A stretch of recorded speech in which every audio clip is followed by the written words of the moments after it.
بسم اللہ الرحمن الرحیم۔ میت کا بوسہ لینا۔ غسل دینے کے بعد میت کو محبت یا عقیدت سے بوسہ دینا جائز ہے، جیسا کہ حضرت محمد مصطفیٰ صلی اللہ علیہ وسلم نے حضرت عثمان بن مظعون رضی اللہ تعالیٰ عنہ کا بوسہ لیا اور روئے۔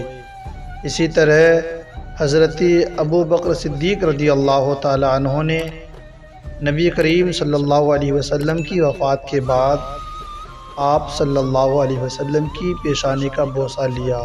حضرت عائشہ صدیقہ رضی اللہ تعالیٰ عنہ فرماتی ہیں کہ میں نے اللہ کے رسول صلی اللہ علیہ وسلم کو دیکھا کہ آپ حضرت عثمان بن مظعون رضی اللہ تعالیٰ عنہ کو بوسہ دے رہے تھے جبکہ وہ وفات پا چکے تھے۔